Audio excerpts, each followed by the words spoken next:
Burger King டேம்ல நடந்த விபத்தை பத்தி உலகமே கொந்தளிச்சிட்டு இருக்கு அப்படின்னு சொல்லலாம். இது அந்த தாயும் குழந்தையும் தோத்து போனதா அர்த்தம் இல்லைங்க, இந்த சமுதாயமே தோத்து போனதாங்க அர்த்தம்.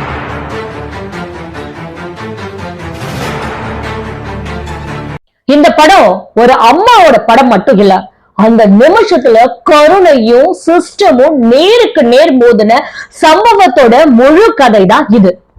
இந்த காட்சியை பார்க்கும்போது மனசு நொறுங்குது. பாதுகாப்பு ஏற்பாடுகள் உண்மையாவே சரியா இருந்திருந்தா இந்த விபத்து நடந்திருக்குமான்ற கேள்வி எழுந்தது. அந்த அம்மா தன்னுடைய கடைசி மூச்சு வரைக்கும் குழந்தைய மார்போட அணைச்சுக்கிட்டே இருந்தாங்க, கைய விடல, உயிரையே கொடுத்தாங்க. ஆனா குழந்தையும் காப்பாத்த முடியல, தாங்களும் உயிரை விட்டுட்டாங்க. தங்கிட்ட இருந்த லைஃப் ஜாக்கெட்டை தனக்காக மட்டும் இல்லாம குழந்தைக்காகவும் பயன்படுத்த முயற்சி செஞ்சாங்க. அந்த முயற்சியிலேயே அம்மா குழந்தை 2 பேருமே உயிரிழந்துட்டாங்க. மாலை சுமார் 5 மணி அளவுல பர்கிங் டேம் அருகே இந்த விபத்து நடந்திருக்கு. திடீர்னு பலமான காத்து வீசுச்சு. அதனால அமைதியா இருந்த நீர் கொடிய அலைகளா மாறிச்சு. குரூஸ் பலகு கவிழ்ந்துச்சு. காற்று வேகம் 74 கிலோமீட்டர் வரை இருந்ததா தகவல். கரையில இருந்து 300 மீட்டர் தூரத்துலதான் இந்த விபத்து நடந்திருக்கு. ஆனா அந்த சில மீட்டர் தூரம் பல குடும்பங்களின் வாழ்க்கையே சிதைச்சிடுச்சு. சாட்சிகள் சொல்வதன்படி 43 முதல் 47 பேர் வரைக்கும் படகுல இருந்தாங்க. ஆனா டிக்கெட் பதிவுல 29 பேர் மட்டும்தான் இருந்ததா காட்டப்பட்டுச்சு. கூட்டம் அதிகமா ஏற்றப்பட்டிருக்கலாம். பேப்பர்ல ஒரு எண்ணிக்கை, நிஜத்துல இன்னொரு எண்ணிக்கை. இதுல பெரிய மோசடி இருக்குதோ அப்படின்னு ஒரு சந்தேகம் எழுந்திருக்கு. டைவர்ஸ் மீட்பு பணியை தொடங்கினாங்க. பல மணி நேரம் தேடுறதுக்கு பிறகும் பல உடல்கள் மீட்கப்பட்டன. 28 பேர் வரைக்கும் கண்டுபிடிக்கப்பட்டதா தகவல் வந்திருக்கு. ஆனா இன்னும் சில பேர் காணாம போயிருக்கிறான்னு கூறப்படுது. இது ஒரு சாதாரண விபத்து இல்ல, நம்ம சிஸ்டமோட தோல்வி. காகிதத்துல சொல்லப்பட்ட பாதுகாப்பு நடைமுறைகள் நிஜத்துல காலியான வாக்குறுதியா மாறிடுச்சு.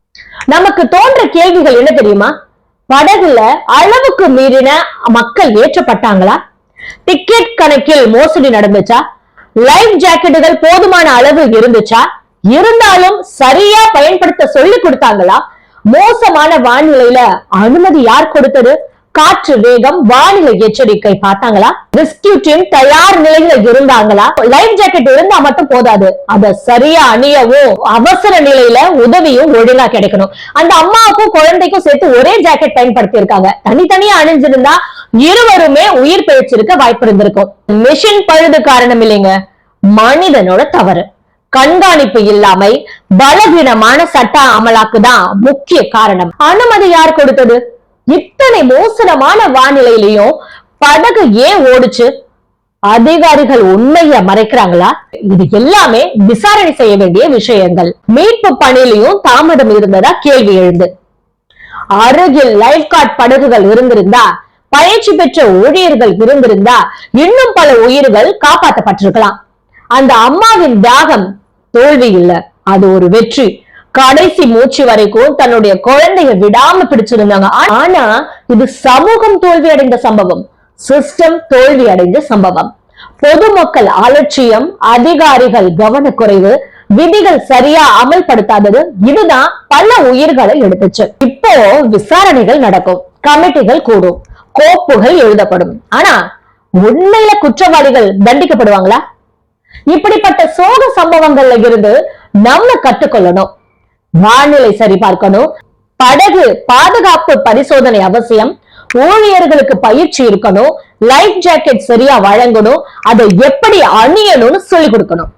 இந்த அம்மா குழந்தையோட படம் நம்மளை பார்த்து ஒரு கேள்வி கேட்கிற மாதிரி இல்ல? நம்ம மாற்றப்படுவோமா? உயிரிழந்த குடும்பங்களுக்கு ஆழ்ந்த இரங்கல்கள். அவங்களுக்கு உண்மையாவே அஞ்சலினா எதிர்கால தலைமுறைக்கு பாதுகாப்பான சூழல் உருவாக்குறது தான். இனிமேலும் இப்படிப்பட்ட ஒரு சோகமும் தவறும் நம்ம நாட்டுல நடந்துடவே கூடாது. நம்ம நாட்டுல மட்டும் இல்ல, எந்த ஒரு நாட்டிலுமே நடந்துடக்கூடாது. ஆனா நம்ம நாட்டுல மட்டும்தான் இந்த மாதிரியான தவறுகள்லாம் நடந்துட்டு இருக்கு.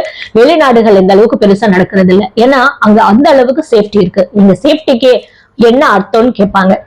சோ இந்த வீடியோல உங்களுக்கு மனசுல பட்ட விஷயங்களை இங்க கமெண்ட் பண்ணுங்க. இந்த கமெண்ட்ஸ்க்கு நான் பதில் அளிக்கிறேன். நன்றி, வணக்கம்.